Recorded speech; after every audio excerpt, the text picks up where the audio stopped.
Pai nosso, que estais no céu, santificado seja o vosso nome. Venha a nós o vosso reino, seja feita a vossa vontade, assim na terra como no céu, assim na terra como no céu. O pão nosso de cada dia dai-nos hoje, ó Senhor. Perdoai as nossas dívidas, assim como perdoamos aos nossos devedores. Não deixeis cair em tentação, mas livrai-nos de todo o mal. Não deixeis cair em tentação, mas livrai-nos de todo o mal.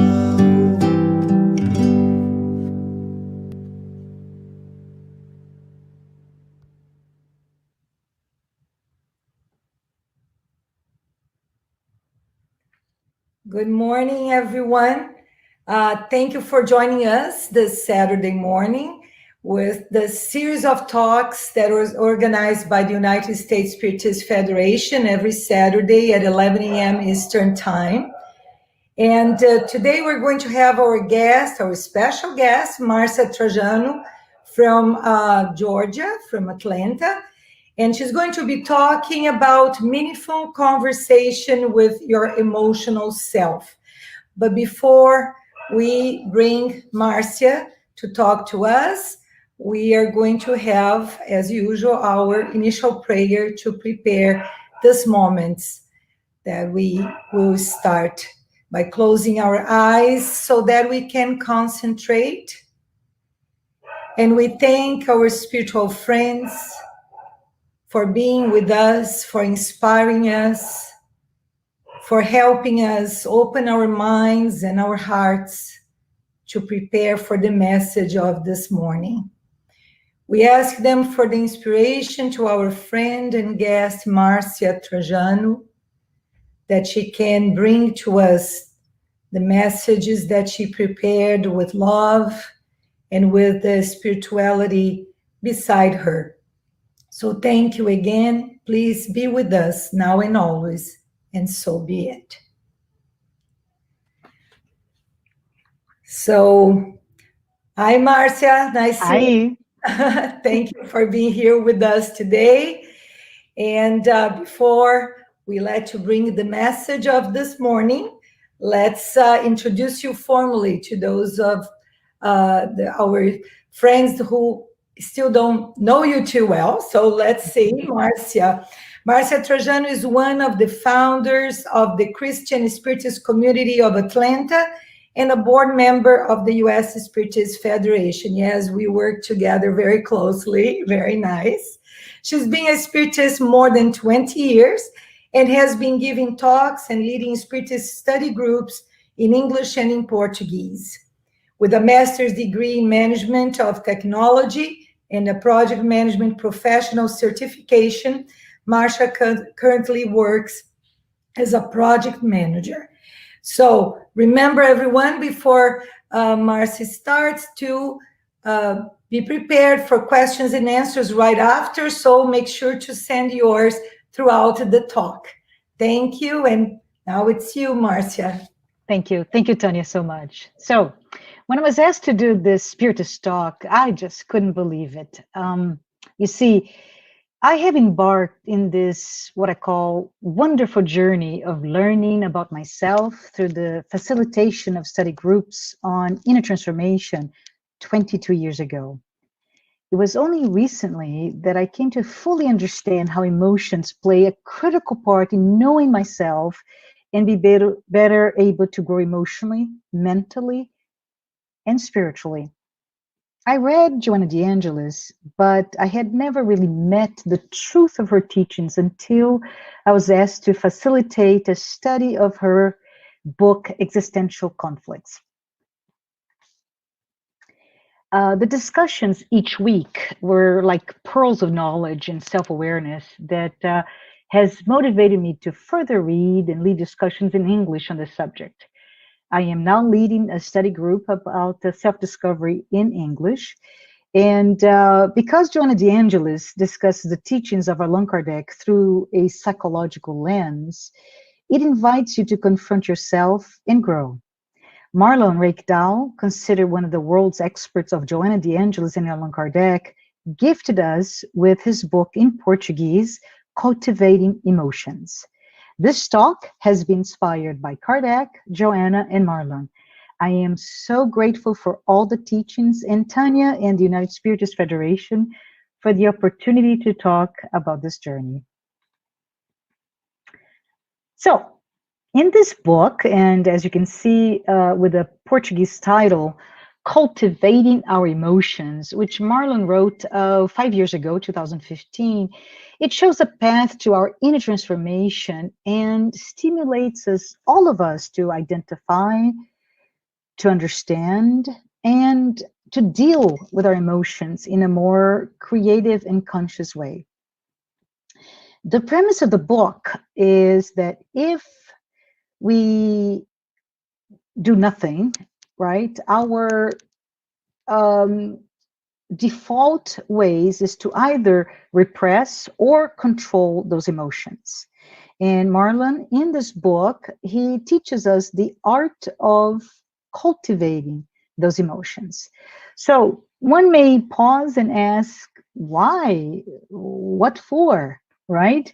So emotional intelligence is the ability to recognize and name our own emotions and those of other people. It is, in fact, so important that it is now taught in schools and businesses. But despite how important emotional intelligence is, most of us are really not clear of what is an emotion. It is quite generally hard to talk about emotions, to go deep inside yourself, to pinpoint what are you feeling, right? We can think about some rather recognizable moments and the emotions that we have felt. So let's pretend perhaps this morning all of us can relate to a certain worry as an emotion about the email that we sent to a family member about some difficult news. What about the excitement that we feel right now about the plans we have for the holiday weekend? Or how the entire world felt the fear of this new unknown virus just early this year. The reality is that in our day-to-day, we don't really pay attention to our emotional self. Yet, in our lives, the knowledge of emotion is an extremely important commodity. If we reflect upon our material lives, our day-to-day, our ordinary lives, our emotions are used constantly, exploited by politicians in their election campaigns, or carefully manipulated by algorithm crafted by companies that range from, say, Facebook to Amazon, Google, etc., to influence our lives and our purchasing decisions. So Marlon's book reintroduces to us a very old notion that all emotions can be boiled to a handful of basic emotions. The 4 emotions highlighted in his book can be referenced as the building blocks of our entire emotional life. Our emotions are powerful drivers, and if we learn to direct them, can push us toward our moral evolution. So, in a basic way, we can think of emotion like a simple question, right? You experience an emotion, it's externally driven. So you experience an emotion because of an external predicament. So some examples of how it is totally hardwired on purpose in our brains is that they're there to protect us from harm. So let's say, oh, we're hiking, and unexpectedly we come face to face with a bear. Oh, what happens to us? Our pupils quickly dilate, our heart pumps really fast, we are frightened. We run very, very fast. The problem with this basic depiction of emotion is that it doesn't entirely capture what an emotion is.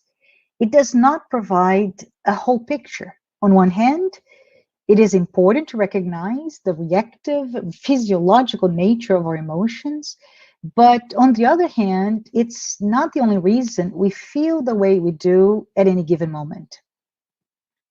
As we think about having meaningful conversations with our emotional self, I would like here today to propose that we may feel emotions more intensely just because we are stopping to think or talk about it. And in fact, recent development in cognitive science has shown us that emotions are not simple reflexes, like I said before, but immensely complex. They are like these elastic systems that respond both to our biology that we inherited, but also this culture that we live in now. As cognitive phenomena, they are shaped by our bodies and by our thoughts. So what comprise our thoughts? Our concepts, our language, our philosophies, our religion. As I mentioned earlier, Joanna D'Angeli's psychological interpretations of the teachings of Allan Kardec have had an enormous impact on me.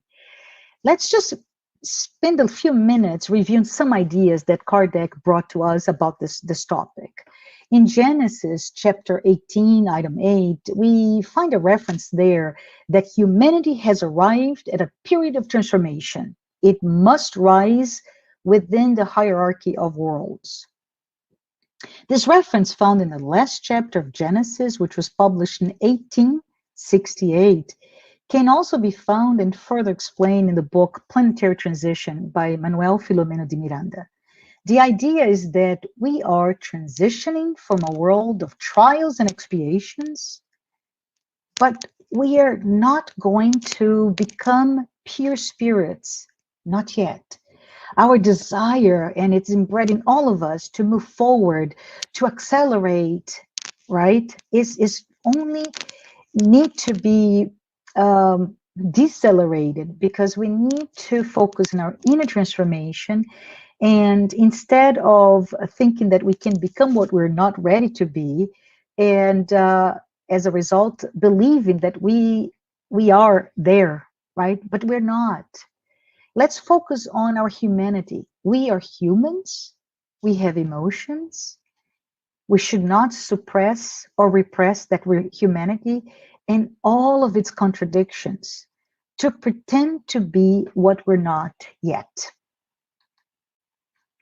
In the Gospel, according to Spiritism, Kardec refers to the progression of the worlds. Generally speaking, there are 5 groups: primitive world, the world of trials, of expiations, the world of regeneration, happy worlds, or the celestial worlds. The primitive world is our home, is the world where the human race had its first lives, its first incarnations. In that world, we had no discernment of what good and evil was. So, for the purpose of this talk, I am going to refer many times, potentially, about evil, but I would like for all of us to understand evil as is translated as the pain we're able to inflict ourselves and others. We see ourselves defaulting to that earlier primitive self best in some of our reactions. Let's think about our emotional explosions, right? When we're stuck in traffic, when we're betrayed, when our worst self is exposed. So our lack of control of our emotional selves is largely related to our lack of knowledge and lack of discernment of our own inner selves. So Let's move on to the second world, a little bit more advanced. This world is our current home, the world of trials and expiation. In this world, our awareness is developed from a state of total lack of knowledge to a place where we are just mostly evil. Well, as explained before, we live lives where we often cause pain to ourselves and to others. Jonah DeAngelis discussed this so well in her book, Existential Conflicts. We have so much pain, and it takes courage to be able to confront all of our inner conflicts. And this is mostly because we're not able to see them. We are so fragile. But the good news is that we're given the opportunities to overcome the pain and learn from it. If and only if we have the courage and the discipline to confront ourselves, instead of use escape mechanisms that we're actually so good at. And those escape mechanisms range from drug to social media addiction, from being an alcoholic, workaholic, shopaholic, or even obsessively compulsive organizers. Existential conflicts include selfishness, laziness, resentment, jealousy, anxiety, cruelty, violence, even stress and phobias. Those conflicts permeate all of our attitudes. They impact our behaviors, and because of it, we end up become quite good at hiding them. How to do this? We create masks to meet the expectations and demands of the world. And we, as I said, are quite good at it. And we end up believing in those lies that we have created. The more we believe in those lies, the harder it is to really look at ourselves, our true selves, our emotional selves. Just in passing, as I finish this thought process, I would like to just confirm, right? I mentioned before the five worlds, the groups of worlds, but the world of regeneration, the happy worlds, and celestial worlds. And at that point, many lifetimes from now, we'll finally be rid of our capacity to hurt ourselves and others. That's when we are truly celestial beings. I would like to take this time to highlight that the world of regeneration differs from the world that we live in, the world of trials and expiations, because we now can see the impact of our ability to cause pain. Evil, as such, no longer is seen everywhere, where wars, corruption, mental disorders, and misery will no longer be the norm. And I would like to highlight the discussion of the progression of the worlds, because once we're aware of this evil, this ability to cause pain that exists so much in us, right? We no longer live in a life where we are not aware of our impulses, of our aggressions, hatred, delusions, etc. So, the proposal that we have here today of having a meaningful conversation about our emotional self is a proposal to understand our emotions as based in the Spiritist teachings. Kardec posed the same questions in his book, Genesis, when he urges to not only develop our intelligence, but our feelings.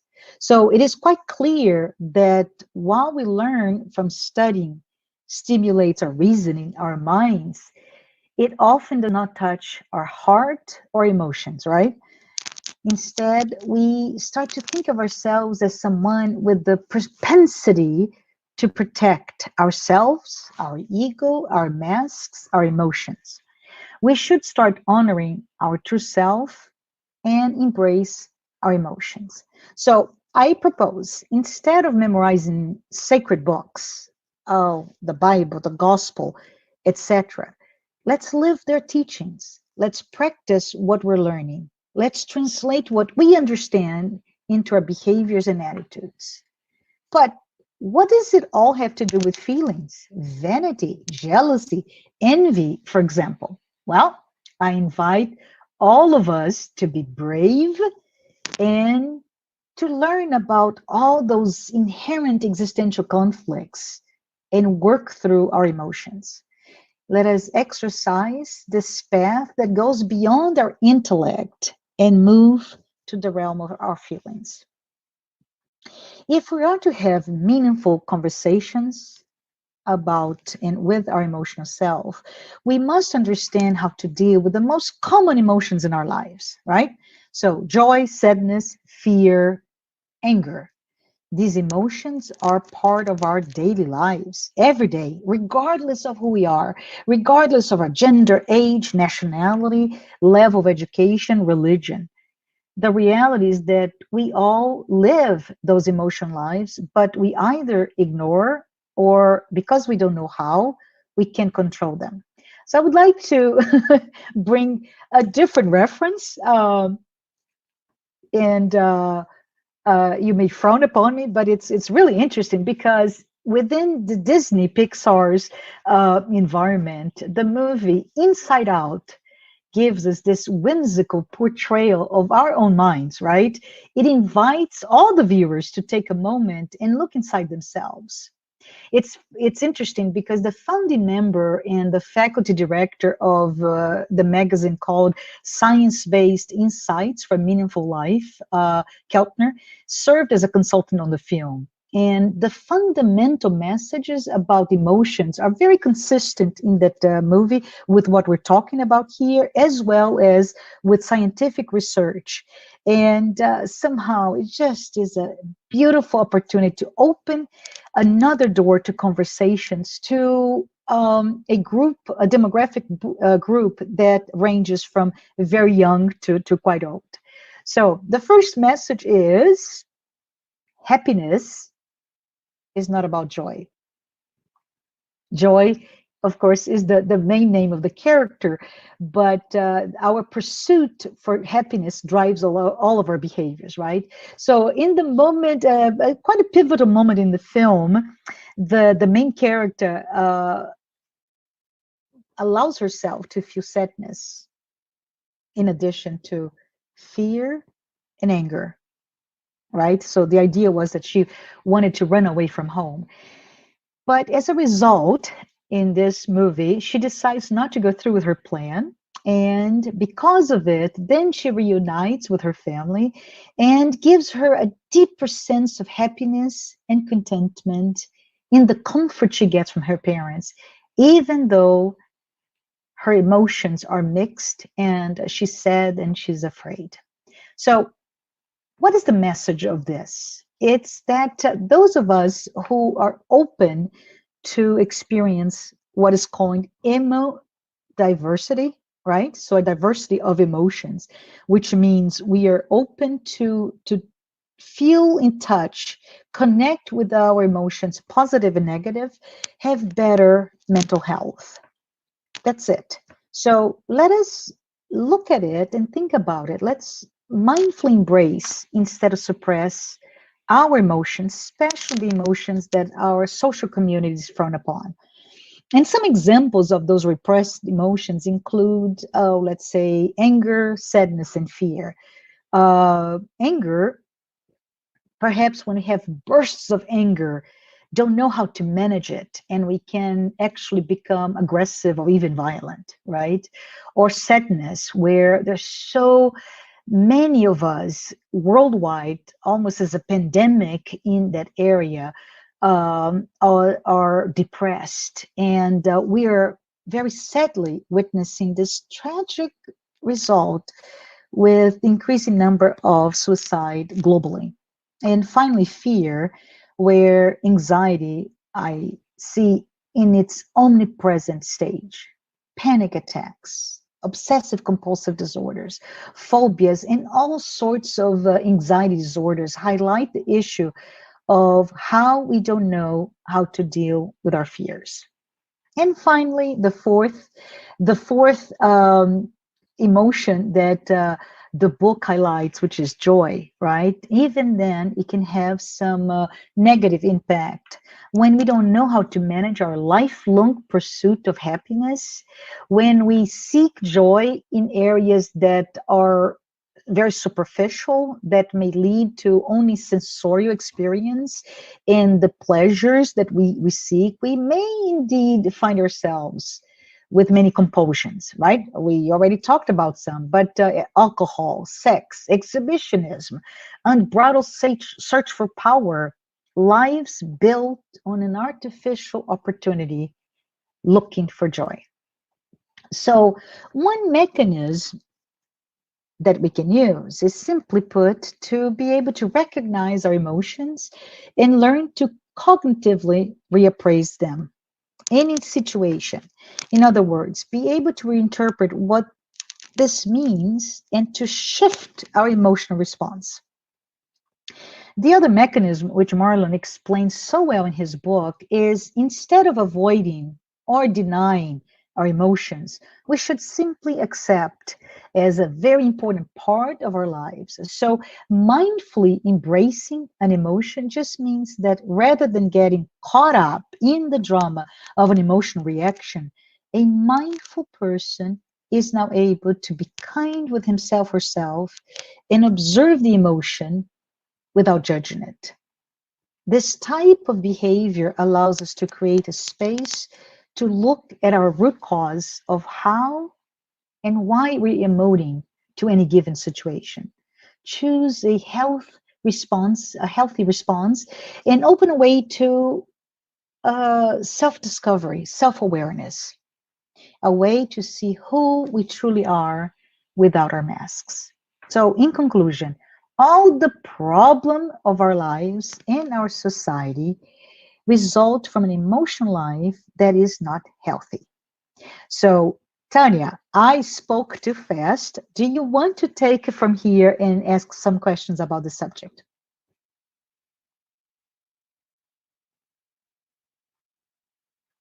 I cannot hear you, Tanya. Sorry about that. That's okay. Thank you. Now, definitely we can have a good conversation about all this, because these are very important points that sometimes we get caught up, right, in our lives and not really knowing our emotions. We just keep going, right? It's very true, and how important it is. We definitely can ask some questions, and as it goes, if there are other points you want to bring to us, definitely we can Thank you. do that. Okay, so let's start. Okay, so let's talk about emotional intelligence. That is something that we've been really listening to. More recently, we hear more often, right? And so it's very important that we understand what that means. So, what can you tell us about being emotionally intelligent? What does that really mean? Thank you. Thank you, Tanya. So, to be truly emotionally intelligent, we need to understand it starts with our words, right? Our ideas of how we should live and the emotions that are attached to them. So, for example, and I use the Disney Pixar's movie, right? When we celebrate joy, it actually has been confirmed that we are better. We're better workers. We're better parents. We're better partners. We're better friends. So this century, and especially Western civilization, we're always pursuing, looking for opportunity to be happy, to celebrate joy. But surprise, surprise, if we go back only 5 centuries ago, in the 16th century, historians say that it was actually the opposite. It was sadness that was supposed to make us better. There, at the time, we find many authors writing about how to cultivate sadness in order to become better people, better and more resilient, right? So this is very interesting and quite simplistic, but it's really interesting to me to think, what might our emotional language be talking to us about what we feel, what we value, who we think we are, what we judge is important, right? And what I like to highlight here, Tanya, is to remind us of how powerful is the link of how we think to how we feel. So true emotion intelligence requires that we understand our social, political, cultural forces that have shaped what we come to believe about our emotions, and interwoven with the topic of the book by Marlon, right? How joy, hatred, anger might change who we are. So what I say here is that we should be able to measure our emotions, right? And to do that, we need to learn about ourselves. We need to really learn to listen, to understand what is important to us, what is important to others, what are assumptions that we have, how to create this platform, this emotionally intelligent platform, to really be able to truly speak and learn about ourselves. And it is a real challenge because we feel that a lot of us don't deal well with feelings, right? Or at least try to put on the side and not really uh, taking that into account. It's kind of keep living life and without really knowing what we feel, what we really have in our minds, and confuse things. It's almost like feeling weak if you treat about feelings instead of just doing whatever you're supposed to do in your material life, right? It's Yes. much easier sometimes just to block, to get distracted that way, right? Anyway, so let's see one more. It feels that we are taught and being angry is wrong, that we should be grateful, so sadness should be suppressed because we have so many blessings. Are there wrong emotions and feelings? No.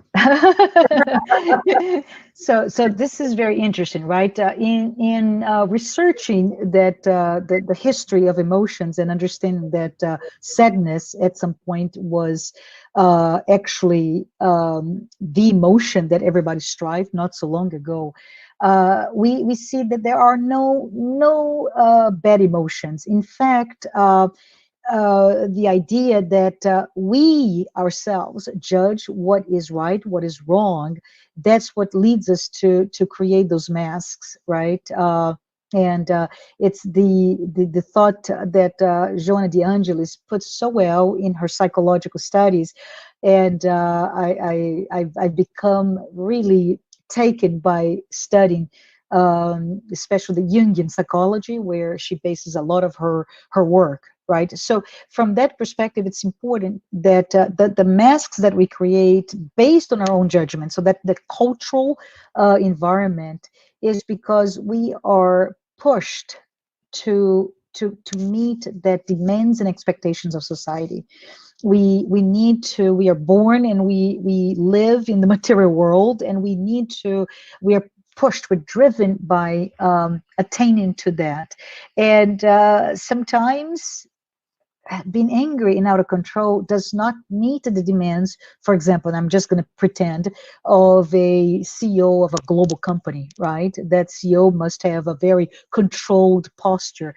So how does that person deal with the anger or sadness, like you said, Tanya? How does this person deal with it? And the majority of us simply suppress it. And what we find is that actually to suppress it is we are this closed loop system, our body with our minds and our emotions, that if you suppress it, it eventually comes up. And eventually it comes through by, unfortunately, mental or physical illnesses. So, for example, we talked about fear with panic attacks, with anxiety, right? Or sadness with depression, or anger, and and I'm just giving examples here, but a cancer or some issues with your gastrointestinal tract. So it's very interesting that the first thing that we need to do is stop the judgment, like you mentioned before, and look into how to accept yourself, to love yourself without having to judge who you are.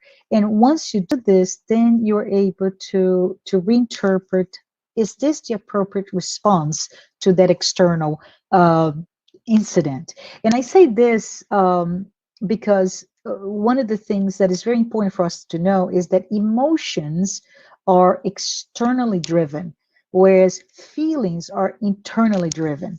So when we start to look at our reaction or to emotionally driven incidents, emotions, right? We are now going to see, well, what caused me to be so angry? What is causing me to be so sad? What is causing me to be so afraid? And that voyage of self-awareness and self-discovery is what we should be pursuing too.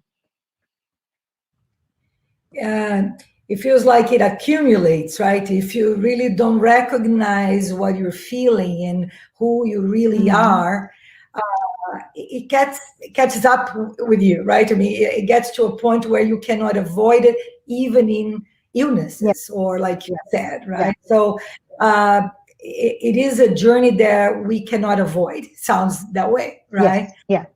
Anyway, okay, so Yasko, hi Yasko, nice have a question from you. Fear of others' judgment, parents, authority, seems an ancient imprint as a way to survive, to foresee the danger, especially for women in old times. How to deal today with this old archetype of fear, guilt, of other judgment? Thank you so much for that, right? And you're absolutely right. I started earlier talking about this is hardwired in us.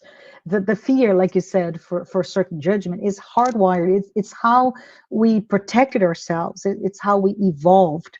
The question here, and it's very important, is, for example, I gave the hypothetical view that we're hiking and we come face to face with a bear and our body explodes with emotions, right?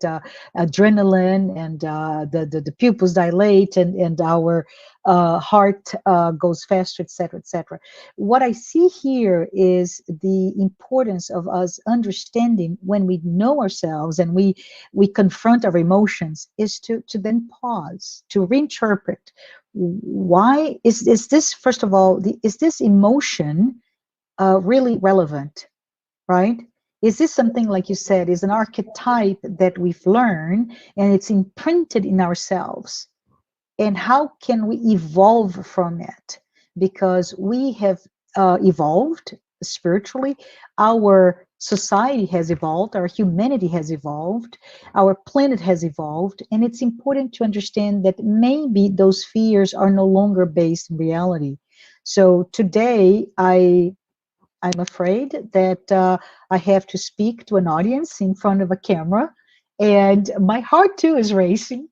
And I think to myself, Marcia, breathe. I'm not going to die, right? The worst case scenario is that I speak so fast that I compress an hour's worth of discussion into 30 minutes. It happened, but nothing is going to happen to me.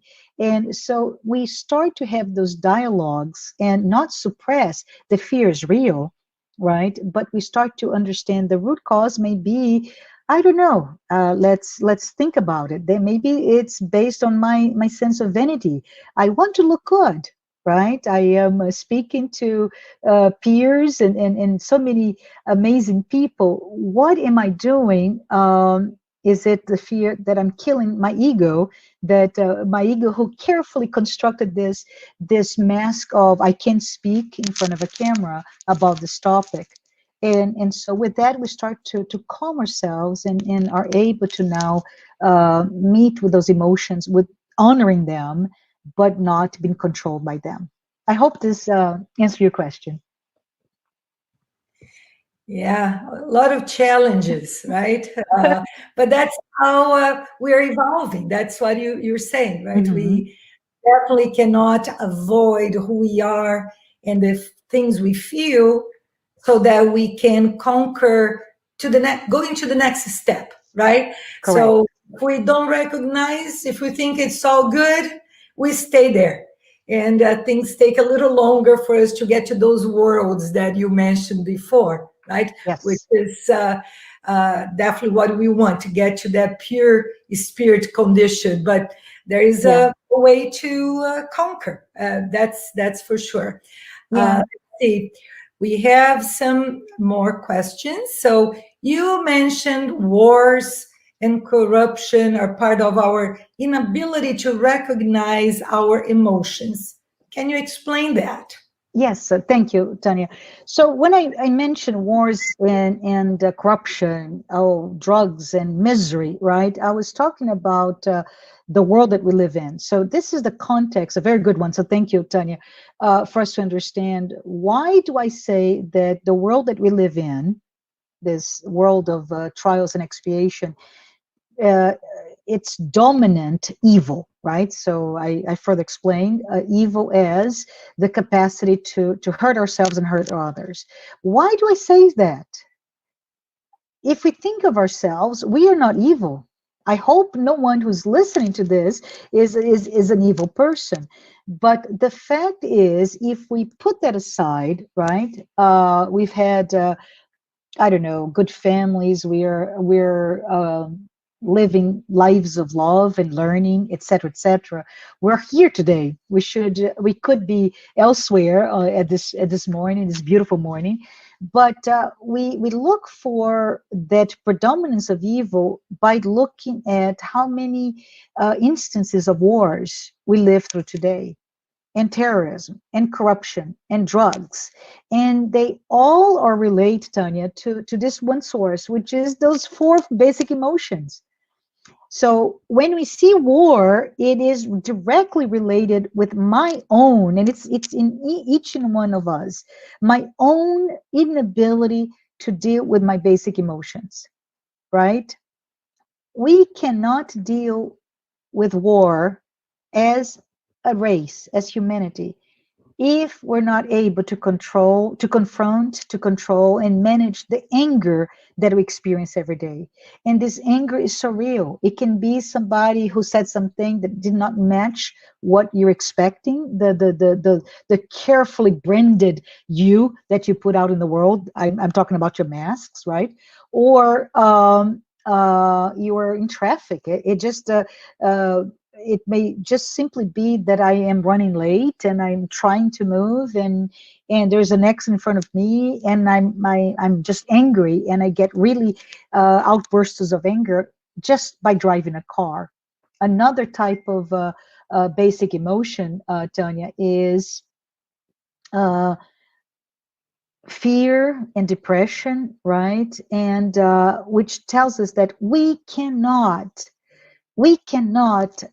really be ready to deal about suicide prevention, for example, if we don't know how to deal with sadness within ourselves in our daily lives.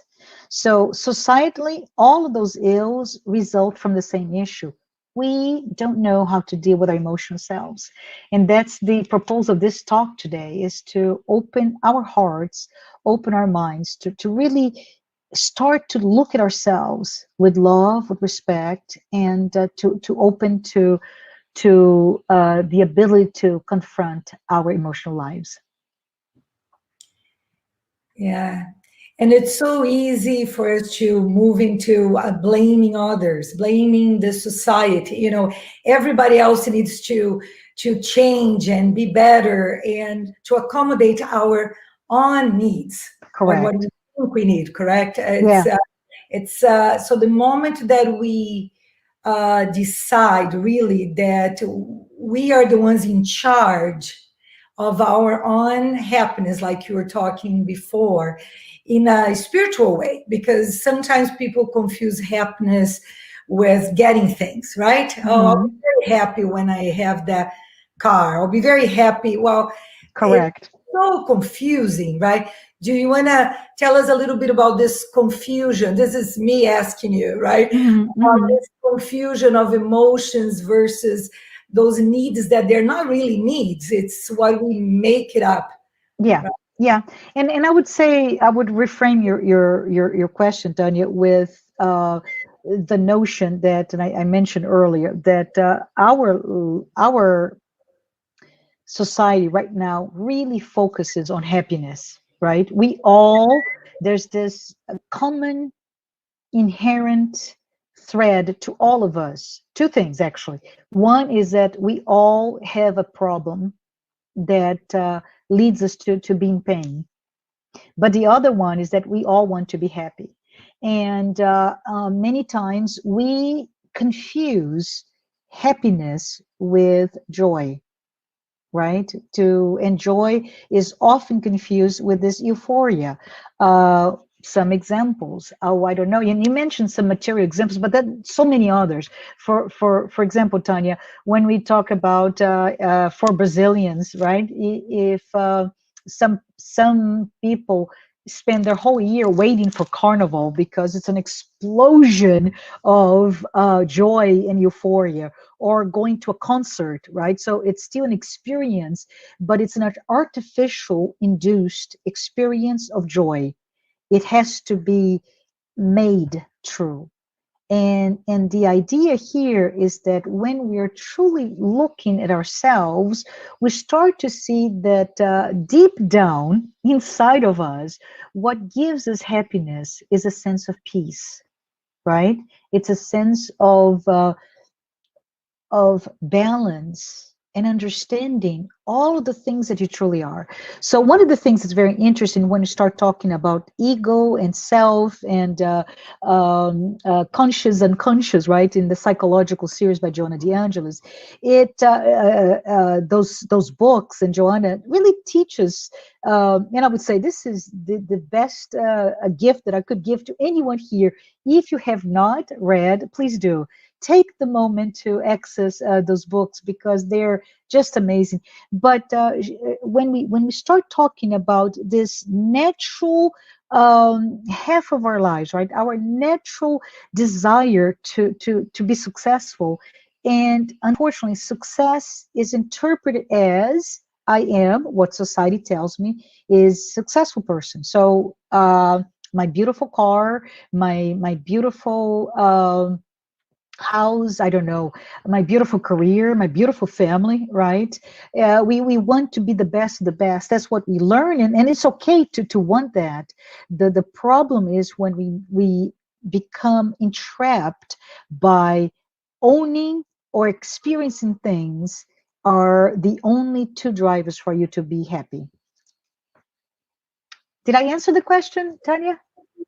Yeah, definitely, definitely. Those are important things because we feel that this time, I mean, so many people suffering from anxiety because it feels like it's never enough, right? Yes. Is that we're quick enough? Is that things don't happen the way we think they should be, like, So it's definitely a time that talking about emotions, knowing ourselves, and Yeah. living this moment, in this pandemic right now, giving us this opportunity of stopping and being more with our relatives and family, Correct. right? I mean, kind of as if the spirituality told us, oh, stop, let's think about it, right? Yes, The way. yes, indeed, Tanya. Before you give your next question, I would say that, and it's just funny. So forgive me for my digression here, but as COVID is quote unquote plaguing the world with a new virus, which led to tremendous impact, right? Consequences of social isolation, which is the economy based on production and acquisition and consumption of those products. It doesn't work anymore. But we have to think maybe that's all we need to do, right? We need to come to the time to learn to consume us, our feelings, ourselves, to be courageous, to look at what is all of this that is inside of us. So very well put. I digress because I was thinking in terms of during Y2K 20 years ago, where the world looked at that potential crisis as the end of the world. Today too, many are thinking this is the end of the world, everybody's going to die. But for spiritists, it's a time for thinking this is a great time. It's the looking at it from a positive lens. This is the time to journey, go inside of our own selves and learn a little bit more, and learn how to love ourselves, right? Yeah, hopefully it's the end of the world as we know it and getting better, right? Correct, absolutely. Yes. So Glaucio is with us. Hi, Glaucio, and he has a question. How can both recognize our shortcomings and still love ourselves?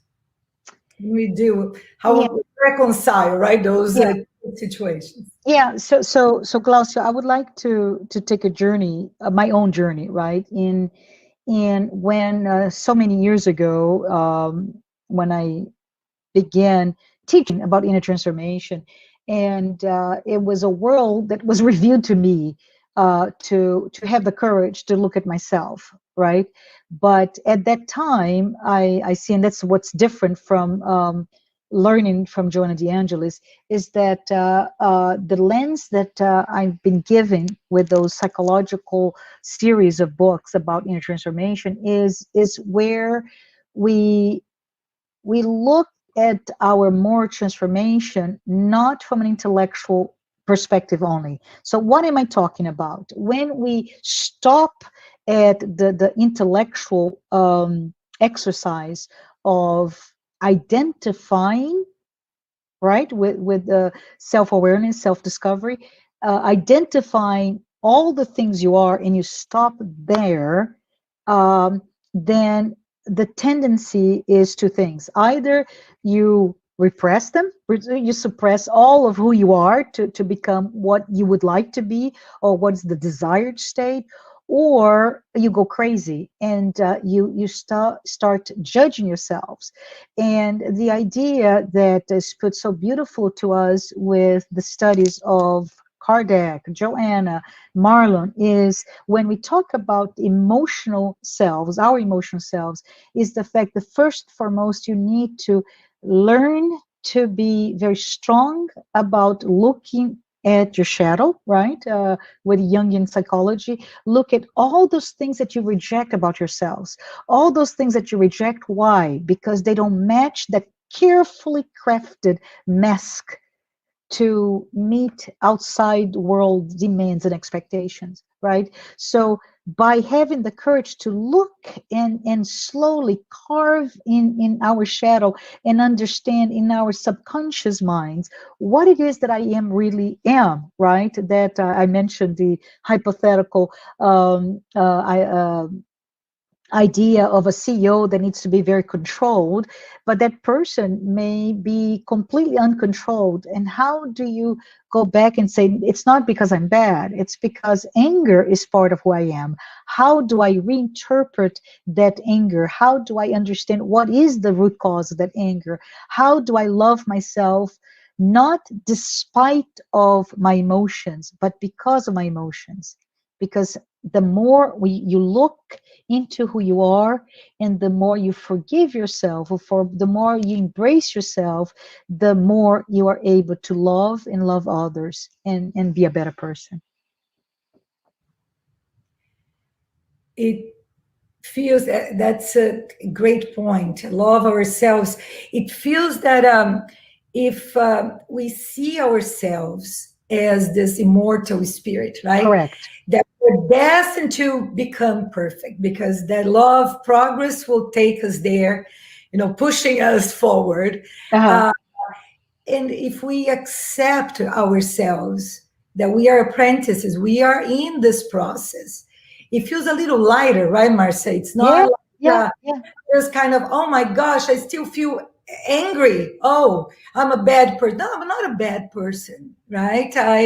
I'm just recognize that it's still in me, that is there for me to be able to shape myself in, somebody better. I kind Yeah. of, it is a process, right? If we Yeah. accept it's a process. And I can even talk about a different example. So let's say we start this journey, right? And oh my goodness, I now can see that I'm a very vain person.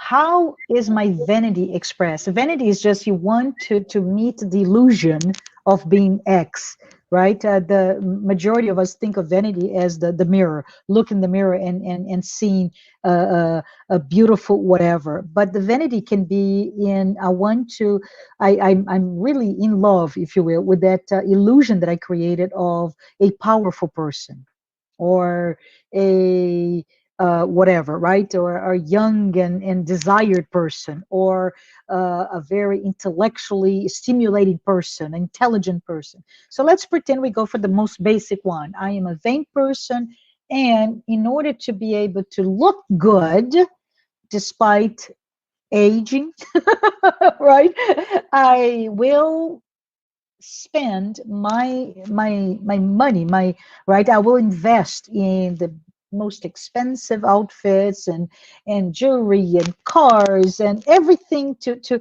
satisfy my need to look good.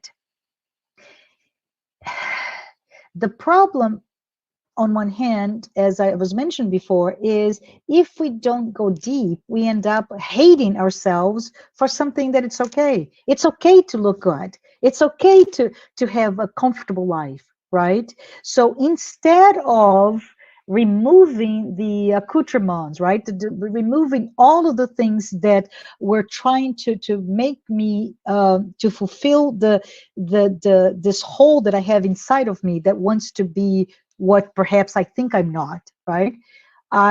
Instead of removing all of them, I need to look at it. Why is it so important?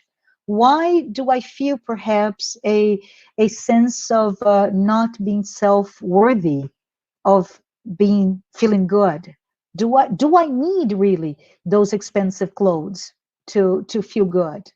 Right? So the question is going back down and looking for our emotional self deep down and see what it is that I need to do to not only match that external vision that I created, carefully crafted and created for me, right? This image of whatever, into what I am not, and look into what I'm not and see you too are good, even though it does not meet perhaps what the world is saying is good. I hope I didn't use too much. Yeah, maybe we can take that vanity, the example you used, to good things, right? So let's prepare a great presentation, right? Talk Yeah. about goodness. Let's be there and looking the way we look with the Yeah. age or whatever, not necessarily with the most expensive clothes, but talking about something that can help people or help ourselves to grow, Yeah. right? It's It's just to finalize the thought, is it's really looking at the drivers, right?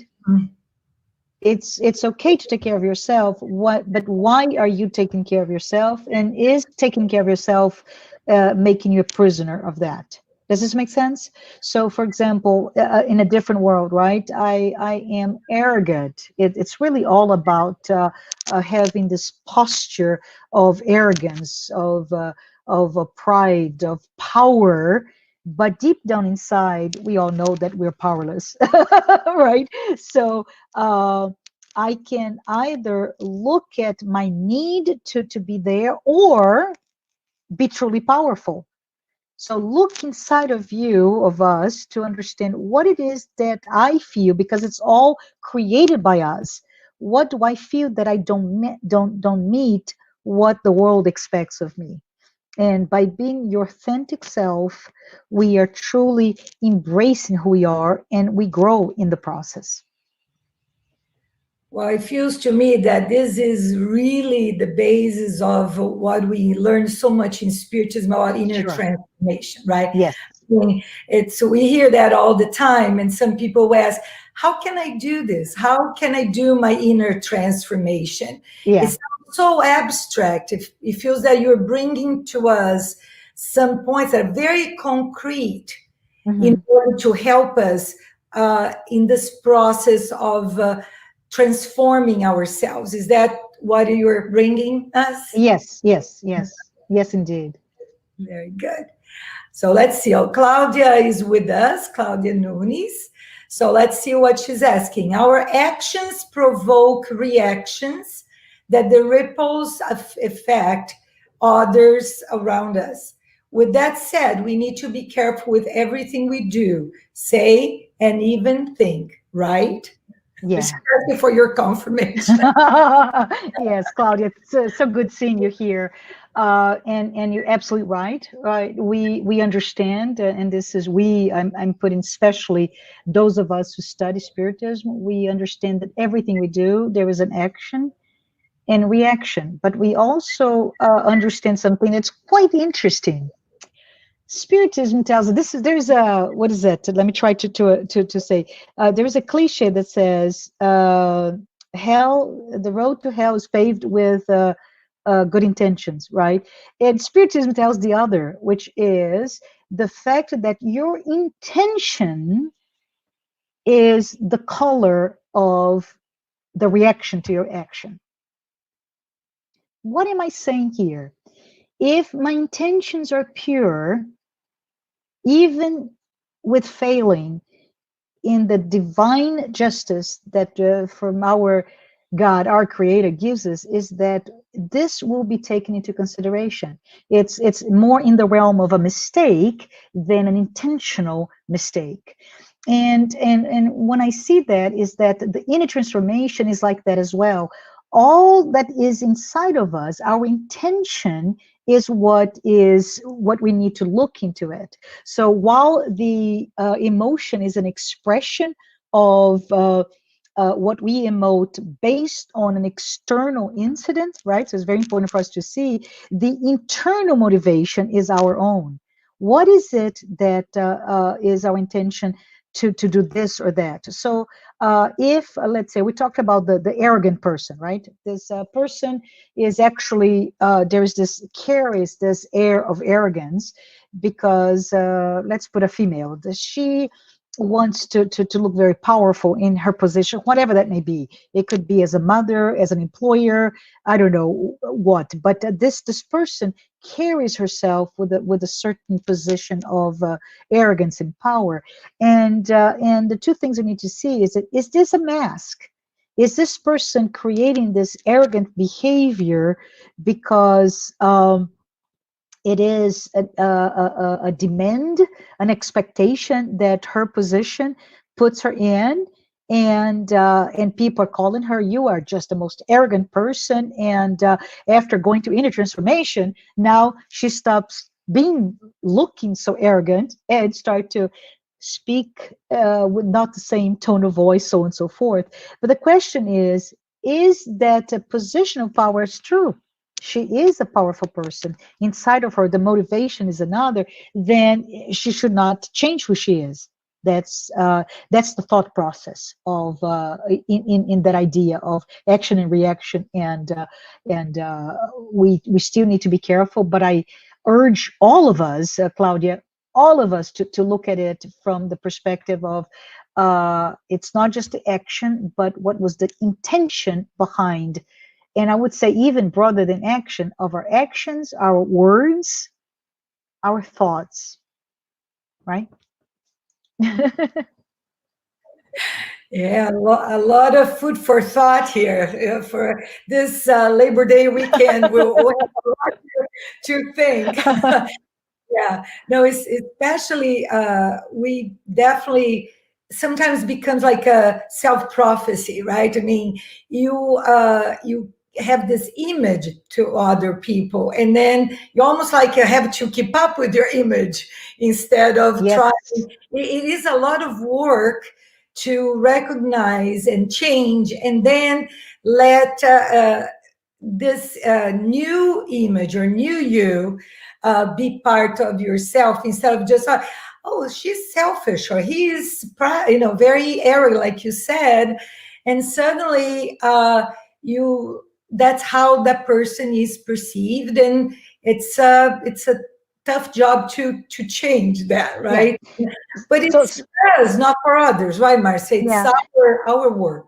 Yeah, so I would say, just to wrap it up, and I mentioned this before, but it's a question of, is it an intellectual study of who you are and how people see you, or how you see yourselves, and then you have the checklist, right? I am arrogant, I am this, I am that, or is it that careful discovery, self-discovery of who you truly are, and what are the intentions driving you to react this way or that way. And I think it's so important for us to work and be strong enough, because when we start studying Jungian psychology and all the psychological series of Joanna de Angelis, we come across notions of ego and self and conscious and unconscious. And it's very easy, again, if you look at it from a superficial manner, to start to blame not others now, Tanya, but we start to blame our ego. Oh, it's my ego, right? And we start then to create a movement toward uh, killing our ego. I don't want my ego. But the fact of the matter is, our ego is our structure created in this life. So we need our ego, and we need to also be kind with the ego.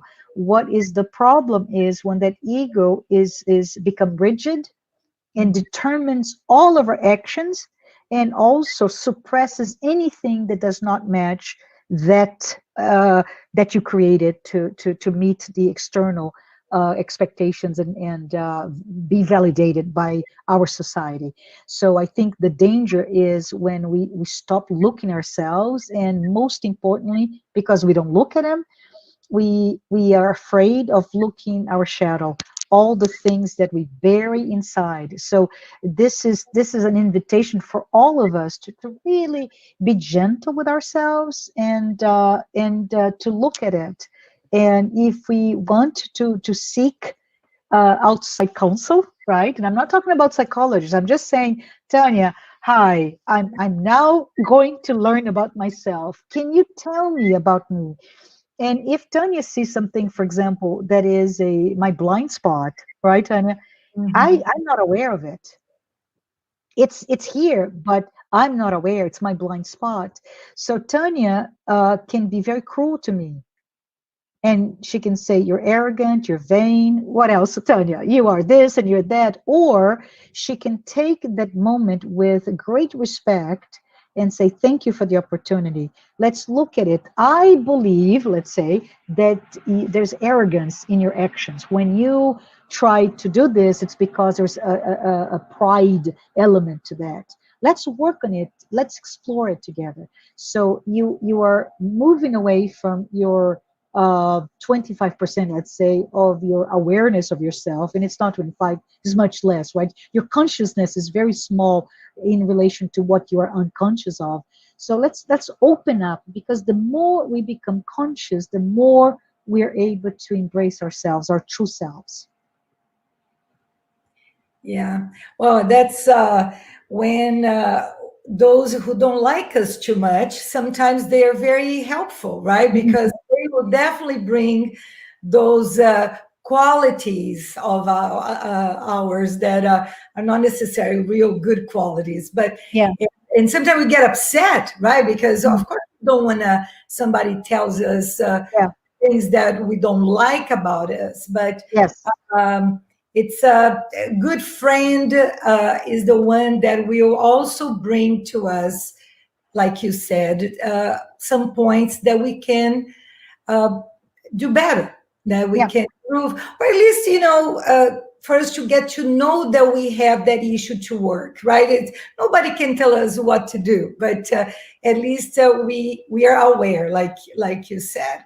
Yeah. And you mentioned about our consciousness and unconscious, but and also, I mean, all that is there from our spiritual baggage, all that is from several reincarnations, right? If we put that into consideration, then it goes even farther back, right? Yes, And imagine how yes. many things we don't remember right now about ourselves, and that's another aspect, right, Marcia? Yes, and it's often interesting for us. The visual that comes to my mind is it's very well used in psychology studies, the iceberg, right?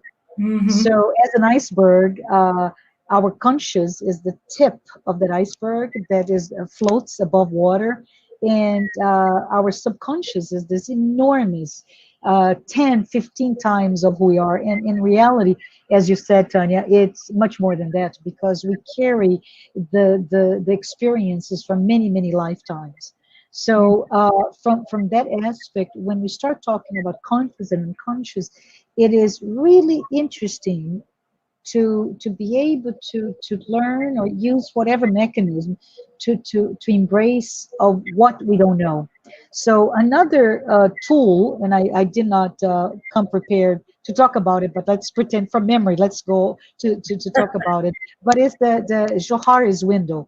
Johari's window is used a lot actually by HR departments, right? To talk to how an HR should approach a person, etc., etc. But it basically, Tanya, divides ourselves in four quadrants, right?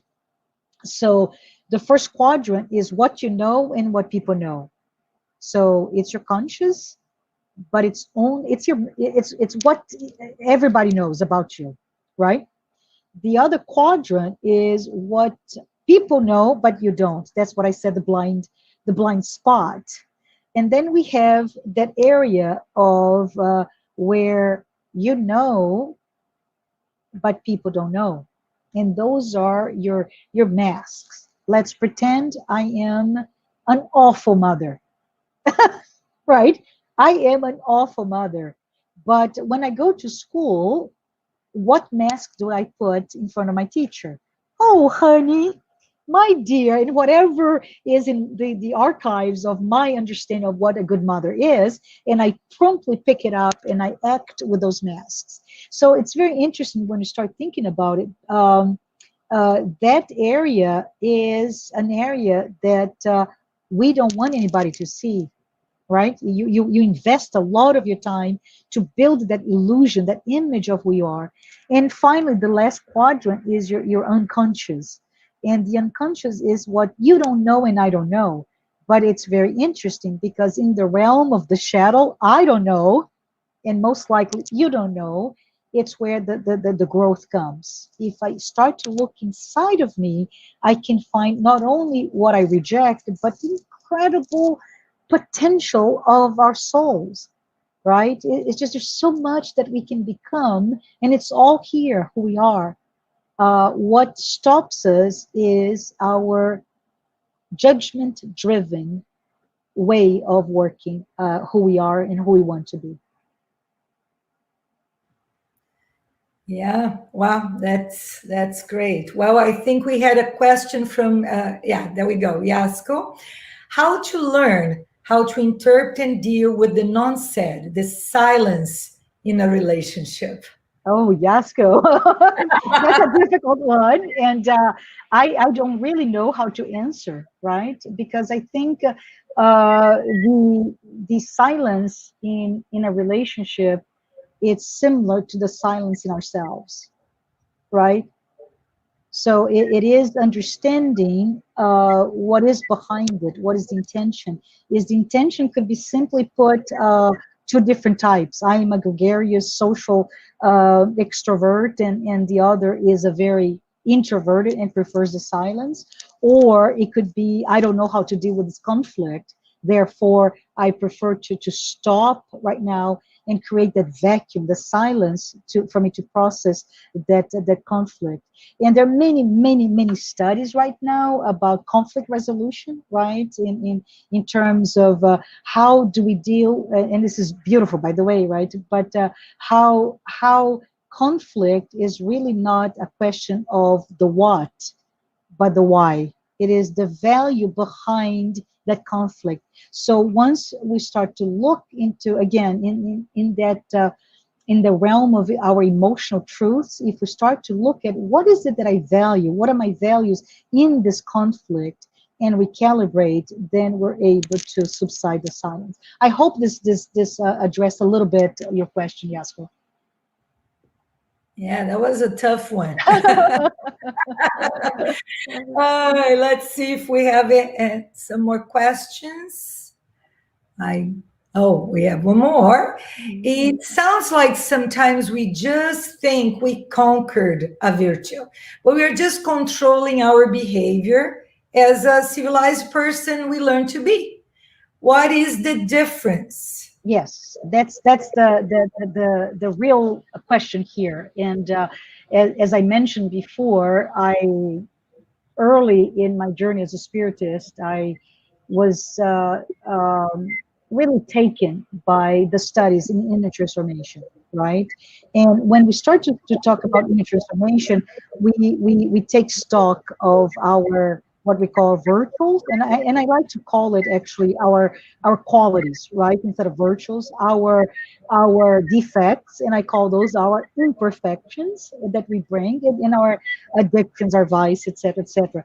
And when we start to be able to see that when we start to be brave enough to start looking at those qualities and imperfections that we have, right? And it's very good to see and to control, right?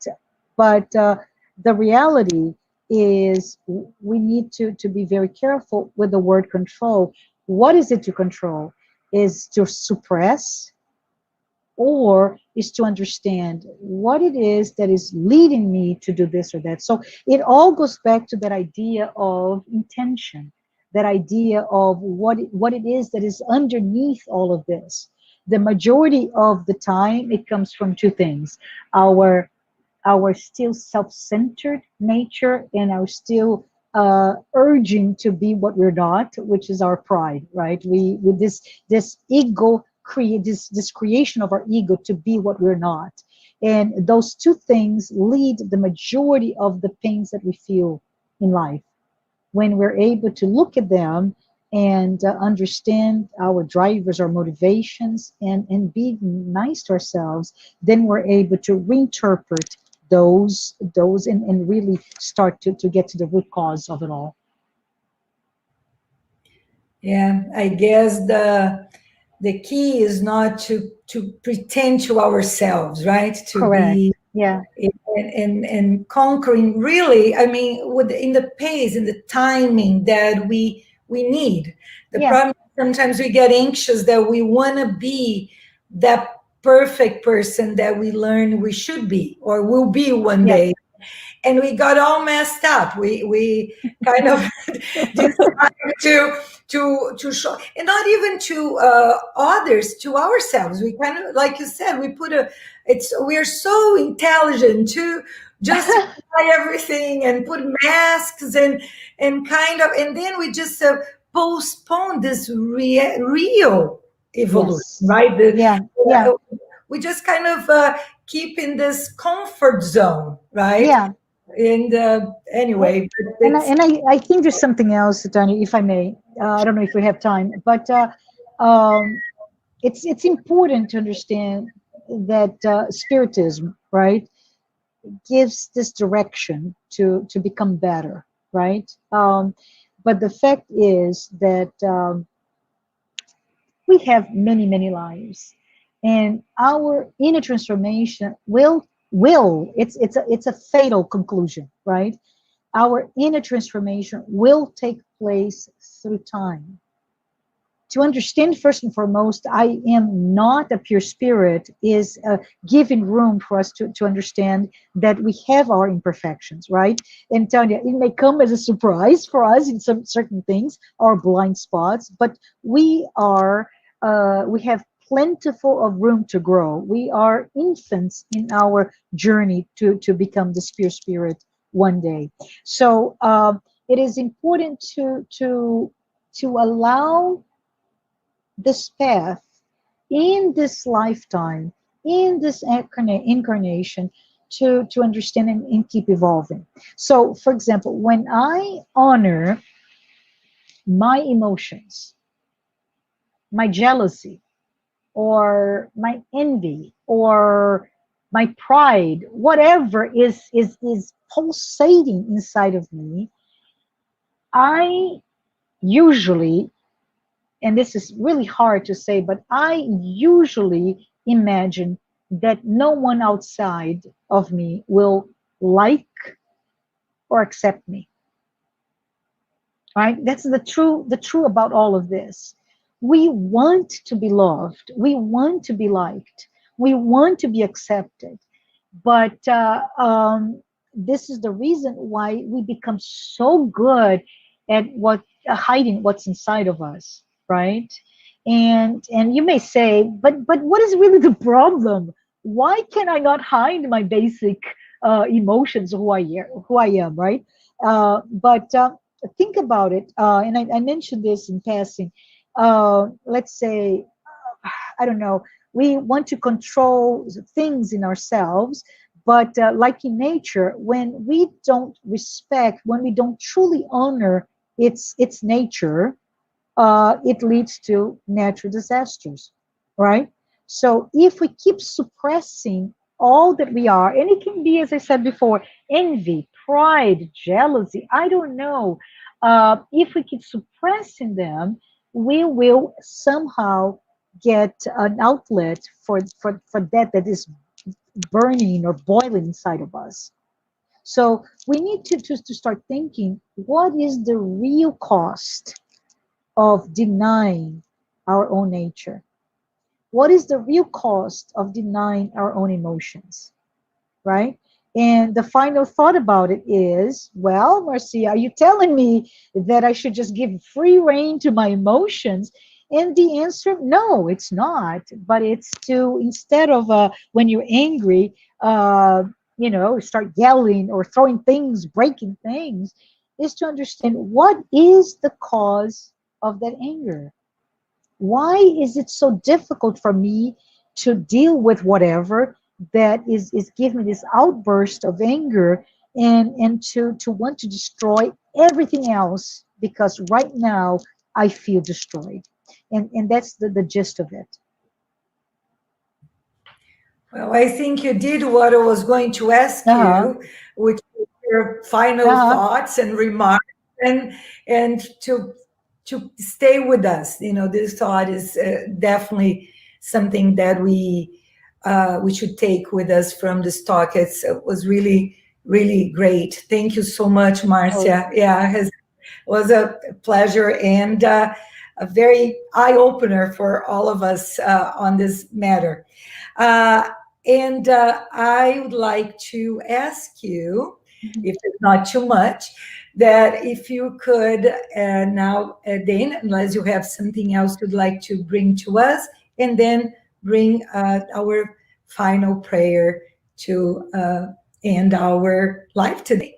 yeah. I just wanted to maybe go back, right? I talked about Kardec. I talked about what he said in the Genesis, that we are going through a period of transformation. And I just want to remind all of us that this is 1868. Kardec at that time was already bringing this topic, right? And Kardec was cautioning us about this time of transition. So, spoiler alert, we are transitioning from a world of trials and expiation into the planet of regeneration. So, that means that we're becoming less unaware of the evil that is inside of us, meaning the ability to cause pain to ourselves and to others, into awareness. So this awareness is what this is all about.